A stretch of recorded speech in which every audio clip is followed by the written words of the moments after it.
Today, I'm breaking down exactly what permits and licenses you need to legally operate, what they actually cost, not what some website charges you, and the one filing mistake that delays 40% of applications by 8 weeks or more. Let me tell you about Marcus. Bought a truck, lined up loads, ready to roll. Spent $45,000 getting everything ready: truck, trailer, tools. But he skipped one thing during his authority application. Just one line. One address typo. You know what happened? His MC authority sat in limbo for 62 days. No authority means no loads. No loads means no income. That's 2 months of truck payments, insurance premiums, and storage fees, all while he couldn't legally haul a single pallet. By the time his authority finally came through, Marcus had burned through $18,000 in dead costs and lost his main broker connection. So here's exactly what we're covering. First, the 2 numbers you absolutely need and why one's free while everyone charges for it. Second, the 3 filings that actually activate your authority, including the one that 90% of new operators forget. Third, state-specific permits that'll shut you down at the border if you don't have them. Fourth, the real costs. I'm talking actual FMCSA numbers, not what some filing service inflates them to. And fifth, the 3 mistakes that cause 60% of all application delays. And at the end, I'll reveal the one compliance requirement that hits you 18 months in that nobody mentions, but failing it can revoke everything you've built. Let's get into it. Before we dive in, I want to take a quick second to talk about Logrock. So, Logrock is honestly the cheapest and fastest way to get the right truck insurance. Here's how it works. You fill out one application, and then Logrock goes out and shops the markets to find you the best possible rate. But here's the thing, we don't stop there. We actually keep monitoring eligibility and rates from every company, so we'll be the first to know when you can save money. No other agency has that technology. That's what makes Logrock a no-brainer. Stop wasting your time and money on this stuff. Logrock can get you a quote in less than 5 minutes. Just click the link in the description below or give us a call. The 2 numbers you must have. Most new operators think an MC number's all they need. Wrong. You need 2 federal identifiers, a USDOT number and an MC number. They're not the same thing, and you can't operate without both. Your USDOT number's your company's safety ID. It tracks every inspection, crash, and violation. According to the FMCSA, this number's completely free.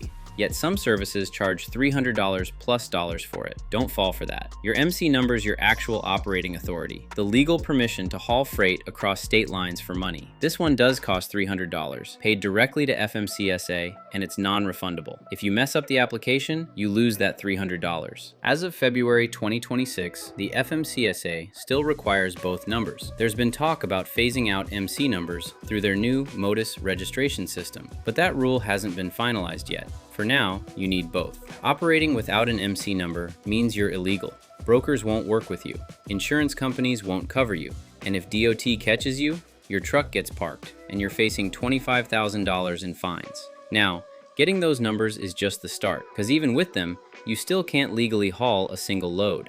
Here's why. The 3 filings that actually activate your authority. You can have your USDOT and MC numbers and still not be authorized to operate. 3 filings stand between you and active authority. First up, BOC3 filing. This designates process agents in all 50 states, basically people who can receive legal documents on your behalf. Here's the catch. FMCSA regulations say you can't file this yourself. You've got to use an authorized process agent. Cost? Anywhere from $25 to $150 annually, depending on the service. Most charge around $40 to $50. Second, proof of insurance. Before FMCSA activates your authority, your insurance company has to file Form BMC 91 or BMC 34 directly with them. For property carriers, that's a minimum $750,000 liability if your truck's over 10,000 pounds. For new carriers in 2026, you're looking at $14,000 to $22,000 per year in premiums. That's what carriers with 0 operating history actually pay. Third, UCR registration. Unified Carrier Registration verifies you have active insurance in every state you operate in. For 2026, if you've got 0 to 2 trucks, that's $69 annually. This is separate from your MC authority, and it's due every year by January 1st. FMCSA processing data shows applications take 20 to 25 business days to process, but your authority doesn't activate until all 3 filings are complete. Miss one, you're stuck in pending status, and that clock resets. Marcus, he forgot the BOC3. That single missing filing kept him in pending status for 2 months. But here's where it gets expensive, because federal permits are just the beginning. Some states have their own requirements, and crossing their borders without them, that's an instant citation. State-specific permits you can't ignore. The federal government gets you running interstate, but 4 states, New York, Kentucky, New Mexico, and Oregon, require additional permits to operate on their roads. IFTA, that's International Fuel Tax Agreement. If your truck weighs over 26,000 pounds and you cross state lines, you need IFTA. This lets you report fuel taxes across all member states in one quarterly filing, instead of buying fuel permits in each state. Application costs run $10 to $50, depending on your base state, plus 50 cents per decal set. For 2026, IFTA covers all states except Alaska and Hawaii. Then there's IRP, International Registration Plan, also known as apportioned plates. If you're crossing state lines, you need IRP registration. Costs vary by state and fleet size. Plan on several hundred to several thousand for your first year, depending on your operating area. And if you operate in New York with a truck over 18,000 pounds, you need HUT, Highway Use Tax. Here's the kicker. You've got to file quarterly mileage reports, even if you drove 0 miles in New York that quarter, or you get hit with late fees. State DMV requirements are clear. Operating without these permits results in immediate vehicle detention at weigh stations and borders. They don't issue warnings, they issue citations. Your loads take you where the freight is. You can't skip entire states because you don't have a $50 permit. Now you know what you need. But here's what trips up most new operators. Not the permits themselves, but how they apply for them. These 3 mistakes kill 60% of applications. The real costs. No inflated prices. Google how much to get trucking authority, and you'll see everything from $500 to $5,000. So what's the truth? For federal filings, USDOT number is $0, completely free from FMCSA. MC authorities $300 per authority type.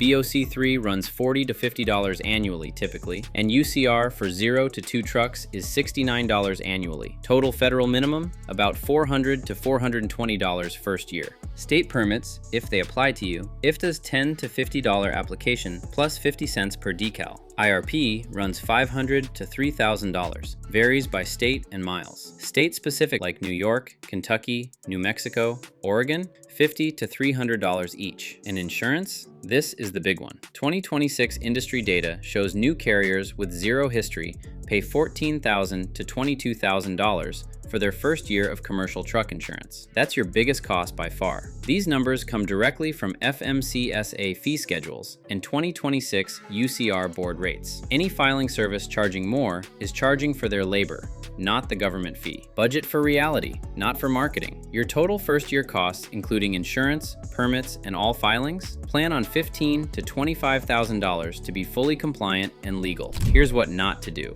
Mistake number 1.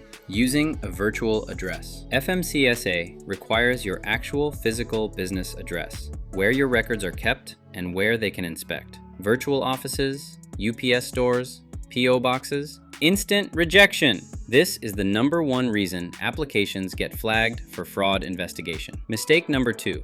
Typos in your application. Overdrive magazine says typos are the most common error owner-operators make. 1 wrong letter in your business name, 1 digit off in your EIN, 1 incorrect address, your application gets rejected, you lose your $300, and you start over. Mistake number 3, forgetting the biennial update. Every 2 years, you've got to file an MCS 150 update with FMCSA. Miss it? Your USDOT number becomes inactive. Inactive means you can't operate. Set a calendar reminder for 2 years from your activation date. Quick recap, you need a USDOT number. That's free, and MC authority for $300. Both are mandatory. 3 filings activate your authority: BOC3, insurance filing, and UCR. Skip one and you're stuck. State permits matter. IFTA and IRP aren't optional if you're crossing state lines. Budget $15,000 to $25,000 first year for the complete package, including insurance, not $500. And here's that compliance bomb I mentioned. Within your first 18 months of operation, FMCSA will conduct a new Entrant Safety Audit. This isn't optional. They show up, review your driver qualification files, maintenance records, hours of service logs, everything. Fail this audit? They can revoke your authority permanently. Mark your calendar for month 12 and start preparing.